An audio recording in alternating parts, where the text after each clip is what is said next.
Bonjour les amis, j'espère que vous allez bien. En tout cas, moi ça va. Alors aujourd'hui, on est là pour parler du rebondissement sur l'affaire du décès de Nsama Elisabeth. Vous vous souvenez, il y a quelques semaines, Francine Ngannou a été impliqué dans un accident mortel. À bord de sa moto, il a percuté une jeune femme, Nsama Manuela, donc qui traversait la route. Et à la suite de cet accident, la fille a eu une fracture au bras, une fracture au pied. Elle a été immédiatement conduite à l'hôpital. Tous les soins ont été pris en charge par Francis Ngannou. Il a consolé la famille, il a apporté en tout cas tout ce qu'il pouvait pour sauver la fille.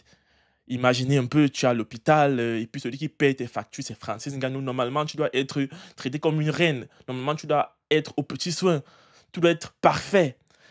Sauf que ce n'est pas le cas parce que la fille est décédée seulement 6 jours, juste après qu'elle ait subi son opération. Donc l'opération au pied et au bras à la suite de ses fractures.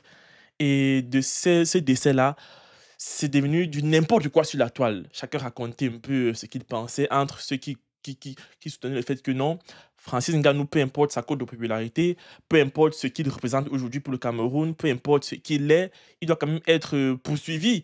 Hein. Il doit quand même répondre un peu de l'acte parce que c'est lui qui n'a pas été responsable au volant de la moto, c'est lui qui a été en excès de vitesse, c'est lui qui n'a pas prêté attention à la jeune fille qui passait. Donc, quelque part, il a sa part de responsabilité. Et il y a d'autres qui se disaient, mais non, vas-y, l'accident peut arriver à tout le monde. L'accident, c'est pas quelque chose que tu prévois. Donc, ça peut arriver à n'importe qui. Et que ça se trouve même, c'est peut-être la fille qui était en tort à traverser peut-être sur un endroit où il n'y avait pas de passage piéton, à peut-être traverser sans regarder à droite et à gauche. Et que là, c'est à la faute de l'hôpital. L'hôpital aurait peut-être fait une erreur, je sais pas, d'anesthésie ou une erreur médicale, piqûre mal placée. De toute façon, l'histoire est partie entre les mains du tribunal, de la police, vous savez de quoi je veux parler, la justice. Et aujourd'hui, donc, il y a un communiqué qui a été divulgué, un communiqué qui a fait surface, un communiqué officiel cette fois-ci du tribunal de première instance de Yaoundé. Et le communiqué dit quoi? Écoutez très bien. Le communiqué dit: à l'attention de la presse et du public, nous souhaitons attirer l'attention sur les circonstances entourant le décès de Madame Tsama Manuela, victime d'un accident de la route impliquant Monsieur Francis Ngannou. Après une analyse rigoureuse, il a été établi qu'une erreur médicale grave a été commise lors de la prise en charge de Madame Tsama Manuela à l'hôpital, notamment une surdose d'anesthésie qui a directement contribué à son décès, survenu 6 jours après l'accident. Nous dénonçons fermement cette faute médicale et demandons que toute la lumière soit faite sur la responsabilité de l'établissement hospitalier et du personnel soignant. Enfin, nous sollicitons réparation pour la famille de la victime afin qu'elle puisse obtenir justice pour le préjudice moral et matériel subi. Fait à Yaoundé le 16 mai 2025, Georges Théophile Timba, voilà. Donc là, en fait, quand je finis de lire ce communiqué, je suis un peu stupéfait. C'est-à-dire, je suis un peu abasourdi par ce que je viens de lire. Comment, à un moment donné, comment, en un instant, soit-il, je ne sais pas, de lucidité, on peut penser que toute la responsabilité de cette histoire revient uniquement à l'hôpital. Je ne discute pas que au pays, il y a les hôpitaux médics et comme me disent que la fille est morte d'une surdose d'anesthésie, moi, ça ne m'étonne pas. Les gars sont tellement bêtes et cons dans les hôpitaux que tu te demandes, attends un peu, mais qu'est-ce qui se passe, hein? C'est-à-dire, et ce n'est pas un truc, ce n'est pas un truc la première fois que ça arrive. Des dizaines de personnes meurent parce qu'elles ont été mal prises en charge, erreur médicale, l'autre on a surdosé, je ne sais pas trop, le paracétamol, on a piqué le médicament d'effet sur la veine. De ces trucs, tu te demandes, attends un peu. Ce sont les médecins qu'on nous envoie ou bien ce sont les marabouts? Tu te poses des questions. Et monsieur Noirfo, pourquoi on n'a même pas envoyé dans l'hôpital là? C'est même dans le genre d'hôpital là qu'on a envoyé des gars comme les Noirfo comme ça, les assassins là. Bon, on va un peu mettre une parenthèse sur la blague. Aujourd'hui, le tribunal veut orienter tout le tort à l'hôpital. Non, Francine Ngannou a aussi sa part de responsabilité. Ne me parlez pas de jalousie ou bien de quoi que ce soit, ou bien je sais pas trop. Non, il a aussi sa part de responsabilité. C'est quand même lui qui a envoyé la fille à l'hôpital. On ne peut pas l'écarter tout simplement parce qu'il est influent, parce qu'il a l'argent. Ça, c'est pas la justice. Avec tout le respect que j'ai pour Francis Ngannou. Je sais pas, il doit payer même si c'est, je sais pas, dommages physiques. Tu sais, il doit payer quand même quelque chose. Même si on n'arrête pas pour l'amener en prison, il doit quand même être poursuivi.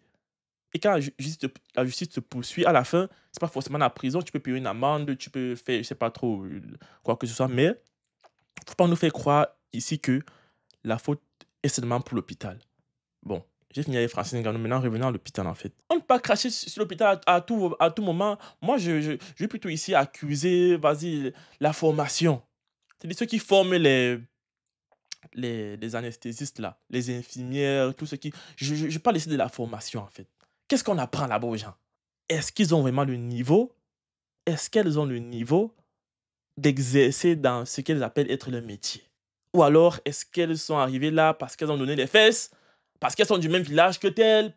Parce qu'elles ont, je sais pas, des camaraderies, des parentés ou quoi que ce soit? Parce qu'il faut absolument trouver le travail. On donne, ok, d'accord, tu as anesthésie, pam, assieds-toi là-bas. Dès que quelqu'un vient, pique ici, pam, 2 gouttes, pam, tu t'en fous, même si c'est un enfant, même si c'est un vieux, même si c'est un jeune homme, bébé, tu t'en fous. T'as dit que si tu piques deux flocons, je sais pas, 2 flacons d'anesthésie, toi aussi tu mets, tu piques, tu ne réfléchis même pas parce que tu es bête. Quelqu'un finit de faire la A, vous m'expliquez qu'une fille fait terminale A, elle reprend le bac peut-être même 4 fois. C'est compliqué. Elle arrive en quoi? Et qu'elle est, je sais pas où, à soi. Elle fait, je sais pas, 3 ans de licence. Ça ne donne pas. Elle retourne au quartier. Elle essaie un peu de faire des ongles. Ça ne donne pas. Elle essaie de faire ça ne donne pas. Et puis son oncle lui dit un jour que, bon, ok, va tenter ta chance dans le concours des infirmiers, des anesthésistes. Elle se lève aussi, elle part tenter sa chance. On ne sait pas par quel miracle, elle réussit même. Et 2 ans après, on te dit que la fille là est devenue anesthésiste. Tu pars à l'hôpital comme ça là, on te dit, voici ton anesthésiste ici là. Toi-même, tu me dois étonner. Avant de t'anesthésier, elle te snap d'abord. Tu ne comprends pas. Voilà où on en est aujourd'hui, la formation. On aura beau accuser les hôpitaux. Moi, je pense que, honnêtement, l'hôpital subit. L'hôpital subit, en fait. L'hôpital ne fait que subir.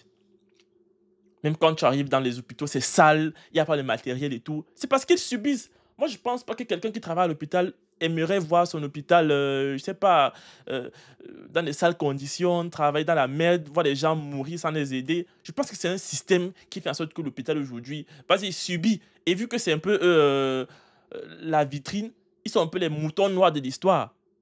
Donc, voilà, c'est quand c'est à gâter que ça arrive chez eux, on accuse les hôpitaux à tort et à travers. Mais il faut voir le problème dans le fond. La formation des anesthésistes, des infirmières, de tout ça là. Comment est-ce qu'elles sont formées? Comment est-ce qu'elles sont intégrées? Là est le véritable problème. Parce qu'aujourd'hui, on accuse l'hôpital. Pourtant, c'est une seule personne qui allait faire l'erreur. On accuse les hôpitaux. Pourtant, vous ne savez pas à quel point les hôpitaux aident les gens. Hein? Les hôpitaux aident les gens. Mais là, on va mettre tout le monde dans le même panier. Et vous allez voir tous ceux qui sont responsables de ce système-là, quand ils sont malades, là, c'est un euro qui part se soigner. Hein. Ils ne partent jamais au pays. Donc, leur propre pays ne se soigne jamais là-bas. Ils voyagent, ils partent aux États-Unis, France, Belgique, Suisse. Ils partent se faire soigner. Hein? Et donc, les, les, les mouroirs qu'ils ont créés, ça c'est pour la population. C'est pour ceux qui n'ont pas. Tu arrives, tu as une chance sur 2 d'en sortir vivant. Tu arrives vivant, tu sors mort à l'hôpital. Peut-être ça va être l'inverse. Tu arrives mort, tu sors vivant. Donc honnêtement, moi, ce que je suis en train de dire, c'est pour que ça ne se reproduise plus. Celle qui a fait l'erreur médicale, là, le tribunal va se charger d'elle. Elle va payer. Elle va aller en prison, elle va faire tout ce qu'il faut. Maintenant, pour plus que ça se reproduise encore, honnêtement, former bien les gens et recruter ceux qui savent faire. Moi, je ne comprends pas quelqu'un. En 2025, tu fais encore une erreur d'anesthésie, je ne sais pas. Même quelqu'un qui est bête, va sur Google. Tu demandes à ChatGPT quelle dose d'anesthésie on peut mettre à un patient, je ne sais pas, 23 ans, une femme, le poids, je ne sais pas, 60 kilos, 1,78 m, ça. On te donne la réponse. Tu mets aussi, tu fermes les yeux, tu mets. Tu appuies seulement, tu mets. Mais ils sont tellement, je ne sais pas, limités qu'ils ne savent même pas comment rechercher. Ou puis tu demandes à quelqu'un comment on fait. Tu peux être engagé dans quelque chose que tu ne connais pas faire. Parce que tu n'as pas la culture. Parce que ce n'est pas ton métier d'origine. Tu as fait la hache, tu es en train de faire anesthésie. Comment c'est possible? Revoyez votre système là. Il faut revoir le système là. Maintenant, pour la suite, que chacun prenne ses responsabilités et assume. Francis Ngannou, au même titre que l'hôpital, voilà, est responsable. Et il doit payer sa part. Donc, vous me dites ce que vous en pensez en commentaire.